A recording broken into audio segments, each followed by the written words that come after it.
Alright, so welcome back, guys. So welcome to your first time here. I'm Vision here with Binary Team Up, bringing you guys another video. Today I'll be giving you guys my review for The Walking Dead World Beyond Season 1, Episode 2, The Blaze of Gory. Now, if The Walking Dead is something you're interested in, don't forget to hit the subscribe button down below and hit that bell icon. There to miss more Walking Dead content from me moving forward. Now let's begin. So, we're up to Episode 2 now of The Walking Dead World Beyond, and I gotta say, it's alright. I wouldn't say it's great. It's just okay so far. I thought this episode was okay. So the episode started off with our group out in the wilderness, as we know, and they're fighting off a bunch of walkers. Now, this is where I like it, but I don't, because I like how they went back and forth between what Felix taught them and them actually trying to kill a walker. However, throughout the entire episode, we didn't get any one walker kill from them. It was just so weak, and I don't know, it just frustrated me. It's like, I get it, they've never been out there on their own to fight walkers, but I feel like even if they didn't use walkers, I feel like in their community they should have at least been taught how to take down a person or as a walker or something like that. I feel like they should have had some kind of training for that. But I don't know, it was interesting. I still gravitated more to Hope than the others. Cyrus hasn't really got much to do so far. Elton, I like what they did with him this episode, giving him a little bit backstory on his whole belief in regards to like this being another extinction level event. But honestly, he's okay, but he's more reminding me of like a discount young Eugene in this show, which kind of frustrates me. I wish they would have done something a little bit different. But to me, it just reminds me of like a young Eugene type character.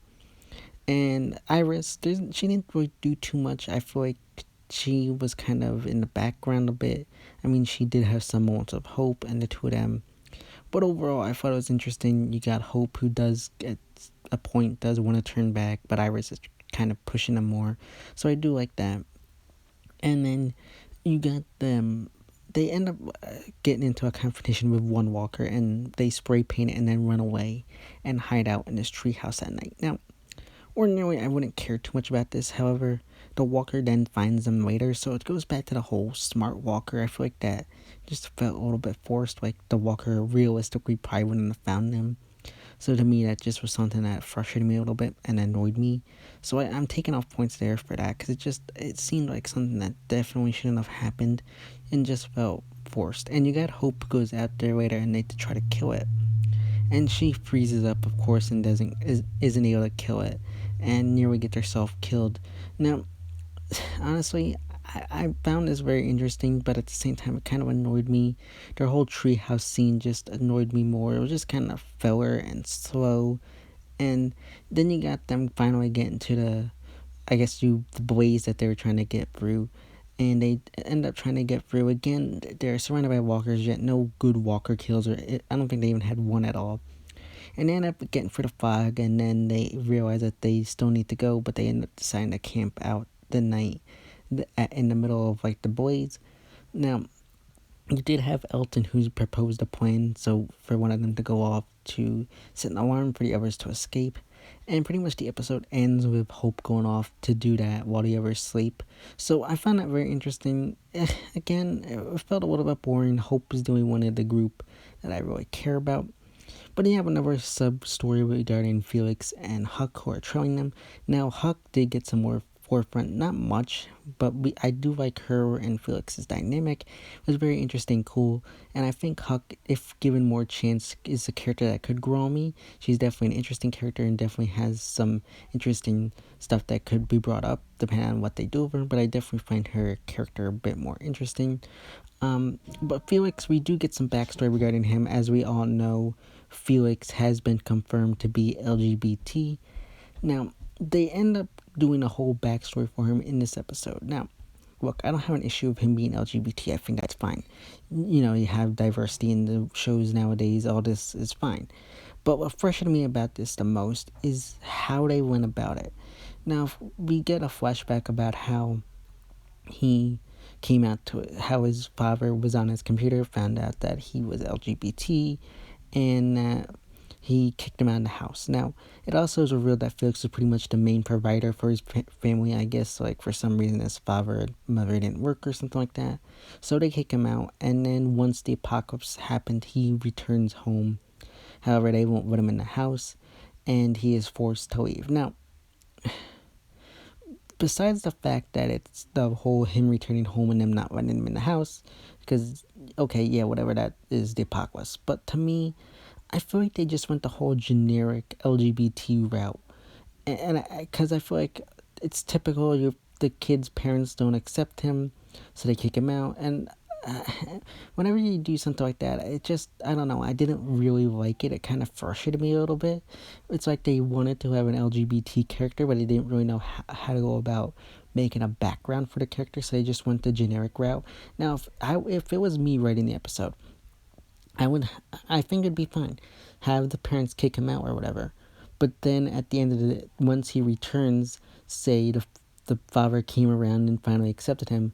However, what he gets there and rescues his parents. However, in the process, say his father gets bit, and it's kind of a bittersweet reunion as his father finally accepted him. However, it's too late and he's dying now. So I think that'd be a very interesting way to go about it. Again, I'm not sure if everybody would like that, because I feel like some people might cry and say that's a little bit homophobic or whatever, or something like that, because I've had some issues with that before with some things I proposed, but I think that would have been a tad bit better. Like, say the father finally accepts his son for who he is. He rescues him, and they end up finding camp. However, it's revealed that he got bit. I think that'd be a perfect send off. Like, the son finally feels like he's accepted, only it's too late as his father is now dying. I think that would have been a great story. And I just kind of wish they had just done something a little bit more than just a whole generic father not accepting his son, so he kicks him out. And yes, I do feel bad for Felix. It was sad. However, at the same time, it just kind of annoyed me because it was just generic. There was nothing like special. It didn't stand out. Like, if they wanted to bring in this character, do something different. Don't just go the generic route. Go add in something more to the character. And I get it. I get what they're going for. But at the same time, I want something a little bit different.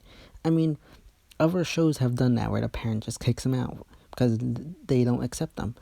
Again, do something different. And I think it could have worked a little better. And I think that there was more that they could have done if they had just tried a little bit harder and make this character work. Now, we do also get some more scenes of Hope remembering back about her killing her mom, so we do know she has a lot of PTSD from that. We don't get much of that this episode, which I'm glad. We got that in the premiere. We didn't really need that. We got Felix. Again, wasn't a big fan of Felix, but I still think it was fine. And we do get him and Huck at night talking about, their background, and that's kind of how it got brought up. I don't think he ever told Huck. I just think we saw the flashbacks. I don't think he actually told Huck what was going on. But in the middle of the night, while they're camping out, he ends up leaving, and he goes and puts down his parents, who ended up turning. Now, this is an issue I kind of have. Another issue is that they just so happen to be in the area or location where Felix happened to live. Now, I know that, like, he said that he lived by the college, was very nearby where he lived, but I feel like it just was like a little bit forced that he was by his own old house. So to me, that kind of just felt like forced a bit. At the same time, it's nothing terrible, but I think that it could have been handled a bit more. I feel like he didn't need to go off and kill his parents. I feel like it was a bit of closure, but at the same time, I feel like it wasn't necessarily needed. Now, at the end of the day, like I said, our main group of survivors left the camp, and in the process, they end up, I guess, giving themselves this nickname of the Endlings. I don't know. This is another thing where, like, we get these things in these teen shows or whatever, where you have this group of people and they just nickname themselves this stupid name. And I get it came from the whole Elton's idea of them being like the last generation. But it just comes off as such a cheesy thing. Like, the 100 did this all the time, and just naming people from the grounders. Like, it just comes off as something stupid and cheesy, and I get it, kids came up with this and whatnot. But at the same time, I feel like, again, they're older, they could have come up with something a little bit better, and it just felt a tad bit forced. Again, nothing terrible. Honestly, I feel like this episode wasn't, I feel like it didn't do as good of a job as last week's episode. Honestly, if I had to give this one a grade, I'd give it an 8 out of 10. I don't think it was great, but I don't think it was terrible. I think it could have been better, but it was fine. Another thing I don't like with this show is how they do the title card. I found that totally weak and pathetic. Like, the whole Fear title card is 10 times better than this title card for World Beyond. And it just frustrates me. And one of the things that I'm kind of iffy about is because even the location that they're at, they lived nearby, so I feel like they shouldn't have done that. I feel like, I don't know. It just feels forced when they're like, oh, this is where so-and-so used to teach you piano or whatever. It just felt like they just happened to live in that area. I get it. But at the same time, it just felt forced. Like, this didn't really need to happen. And it just is, I don't know, something that frustrates me. But overall, I thought this was an okay episode. Nothing like amazing or great. I honestly think it was just decent. Again, nothing that like blew me away like last week's episode. And I don't think it surpassed last week's episode anyway. But I do think it's definitely a decent to okay episode. Again, only an 8 out of 10. I could even give it a 7.5, but I'm going to kind of be nice and give it an 8 out of 10. Solid episode, and definitely alright. I'm not super crazy about the show, and I'm still gonna give it a shot.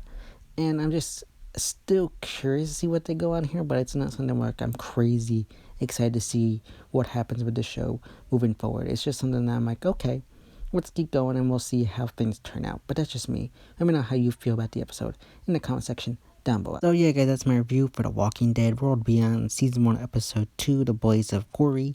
As always, if you like this video, don't forget to give it a big thumbs up and share. Don't forget to hit the subscribe button down below and hit that bell icon. There to miss more Walking Dead content from me moving forward. And you can go follow me on Instagram and Twitter, which are linked in the back section of my YouTube channel. As always, it's been Vision here with Boy Entertainment, and I'll see you next time.